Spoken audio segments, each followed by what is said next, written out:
You know, a couple videos back we had a little talk about some advice that we could give someone to buying their first e-bike. All right, let's assume for the sake of this discussion, somebody's bought their first e-bike. Now they're asking us, well, what kind of mistake could we avoid now that we got it? Well, let's talk about that a little bit.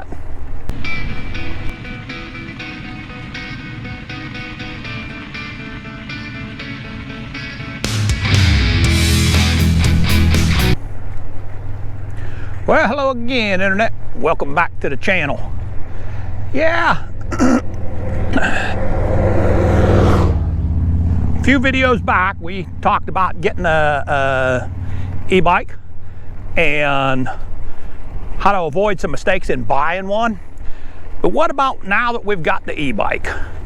Now we're going to make a few rides. You know, you buy the wrong bike, it's going to sit in the corner and it's going to collect dust. But you know, if you get frustrated with that bike, or worse yet, you get afraid of that bike, it's going to sit in the corner and the same kind of dust is going to get collected on it. So how can we maybe help somebody to avoid those kind of problems? And I'm talking about a beginner rider, somebody like I think a lot of folks are, approaching up around the half a century mark. And let's see, where do we want to go today? I think we'll drop down. Maybe haven't cycled for a long time and they want to get back into it, and the e-bikes seem to be like the way to go. I think there's a lot of people out there like that. Well, what kind? Yeah, I think we'll head down. Oh, now look at this. Look at this, that is nice. That was really a nice old truck. And I've seen them rolling around here several times. So, okay. So, what kind of mistakes do people make? What can we do to maybe help someone to you know, to keep the frustration factor low and maybe the safety factor high? All right, so I think what I would suggest to them is, for that first few rides, get into a parking lot somewhere, a nice empty parking lot, or a field if their bike can handle that and they can handle that. And I'm going to say they need to get used to just plain moving on the bike. I'd suggest they drop that seat down kind of low to where they could sit in the seat and still touch. That seat's going to be a little too low for them to actually ride. Ooh, we're not going to do anything around here. And doggone gnats are killing me. We'll go down the field a little bit. But have that seat down low to where they could touch their feet on the ground, and just get used to moving the bike around. Find out how the motor works. Put it in upper pedal assist, lower pedal assist, mess with their gears a little bit. And then as they're doing that, getting used to making a stop and step off of their seat to make that stop so that they don't topple over. I would even suggest that they get off camber a little bit. Like, we're on a little bit of a hillside here. I don't know if you can see that or not. But making a stop and getting your leg down on the lower side. This would be the reason for the seat to be down some. Just so that they're kind of getting used to looking at where they're stopping. I think that'd be the first thing that I'd want them to kind of practice a little bit. I'm going to say right along with that, they need to get used to bringing up their power pedal. That would be the one that they're going to push off with. In this case, my left foot is on the ground, my right foot is on the pedal, and it's up at about the 2 o'clock position. And as you take off with the power assist on, see how that feels, just in case they do it at any time. And I would have them just sit there and practice that quite a little bit in an open area somewhere. And I think if it's somebody that really kind of seems like they want to get into it, I'm not going to say it right now, but I'd say see if you can stop that bike and not put your feet down and then pedal off again. It would depend, really depend on the person as to whether or not I would encourage something like that. But now, once they're going forward and stopping and everything, well, then I think I would talk about turning around in a nice big wide area, because this is a spot where I think a lot of people get into a lot of trouble. And that is when they go to turn around, and what happens is they're drifting their bike along and they decide I'm going to turn around, they're drifting along, and then they pedal and boom, it takes off on them. And they're not expecting that. And they end up in the weeds, hence why we got them in a big open area. Now, there's a couple of ways that you can kind of help somebody out with that. You know, I've even done a video on setting up my brakes. If you haven't seen that video, I ride just about always, you can't really see it from the camera angle, but almost always on this bike, I have one finger on each brake lever here.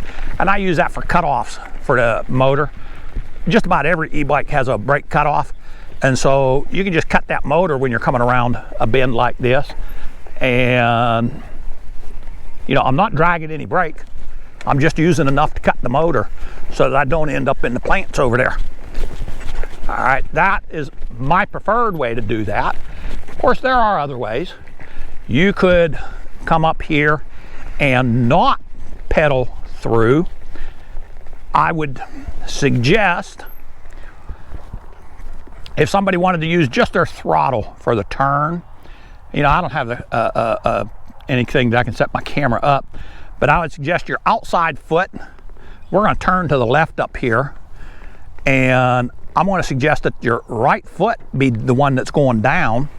Some of these e-bikes are pretty low to the ground when the pedal is down, but if you got your outside foot down, you can use your throttle to come around that turn, and now you're not going to be getting yourself into trouble because you're applying the power as you see fit. It's not catching you by surprise by turning your pedals. That outside foot down means if you do some leaning to the inside on that turn, you're not going to strike with a pedal. Another way would be have your feet level, one forward and one back, but probably most people are going to be more inclined, that's more of a position for standing up. Most people are going to be more inclined to have one foot down and one foot up, and it needs to be the outside foot down. A lot of these e-bikes are kind of close to the ground,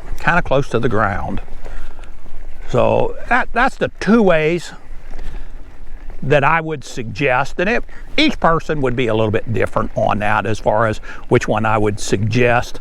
But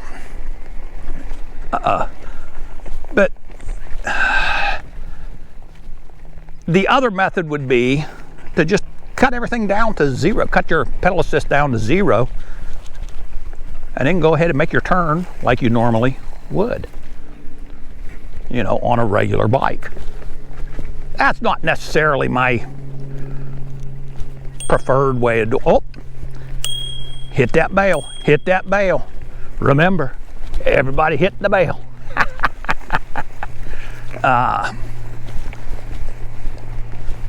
That's not what I would prefer to tell most people, because that's going to get a little tough on beginners. Now, I think next I would touch on, and I'm not going to get into the safety aspect a whole lot. That's a whole other video. But, you know, I would suggest wearing a helmet, having a mirror, and something that I don't see a lot of people touch on all that much. Matter of fact, it's very rare that I see anybody say anything about it, but that's eye protection on an e-bike. You go along 25 miles an hour and let a fly hit you in the eye, and you'll be wearing something after that. Now, I wear prescription glasses anyway, so, you know, I'm kind of covered on that, but I don't see too many people talking about that. So I would touch on that, but I'm not going to get into a whole lot on the safety aspect of it. Like I said, that might be another video that we do, as far as being visible and the mirrors and seeing behind you, and you know, the lights and basically everything. But that's about what I would have to suggest to anybody that once they've bought an e-bike, you know. And what's it boil down to? What's it boil down to? Well, having a plan. It's the same as buying the e-bike. Have yourself a plan. Know what you're going to do. It needs to be a flexible plan. There's no question about that. But have yourself a plan. Stick to it as close as you can. It'll be a little bit flexible, so it might flex around a little bit. But just like when you're purchasing it and you kind of think through everything, same thing when you start riding that bike, and pretty soon you'll be out there. You know, Michelle and I are prime examples. We didn't ride since we were kids. Like I say, I went one time in Germany, and one time when we went on vacation down in Florida, the hotel we were at, you could rent some bikes. They wasn't even e-bikes, but then when the pandemic got rolling, you know, Michelle thought that'd be a good idea, and of course I took off with it too, you know. Anything that I'm doing with my lovely bride, that's a good idea as far as I'm concerned. But I think we're very typical of an awful lot of people. Let's see, which way do we want to go? I think we'll cut this way up here. Yeah. I think that's typical of a lot of people.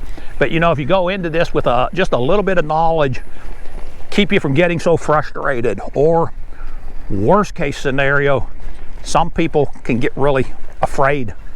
And you know, like I said, these things would be sitting in a corner. If you get frustrated or afraid, that's just as bad as behind the wrong bike.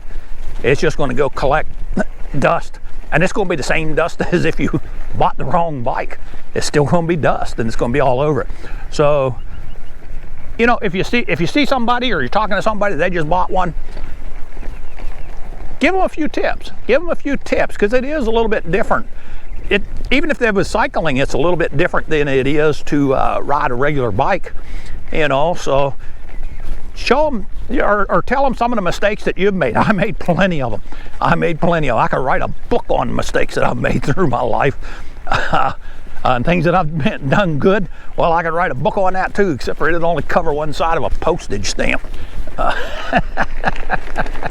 But hey, I think that's going to do it for this time around here. Yeah, put down some of your ideas down in the bottom. Like I said, we're not getting into real heavy duty into the safety aspect of that. We're going to be doing a couple of videos on that coming up. We touched on it a little bit here, but I'm just talking about, you know, hey, give that person some ideas on, you know, get that seat down low.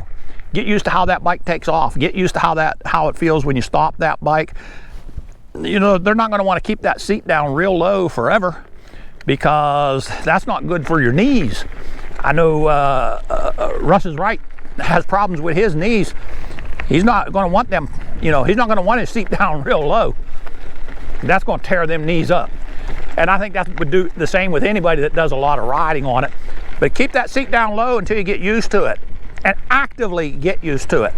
Actively get used to coming around turns. Actively get used to going up hills, stopping on different surfaces, things like that. Actively get used to the bike, how it shifts, how the pedal assist go.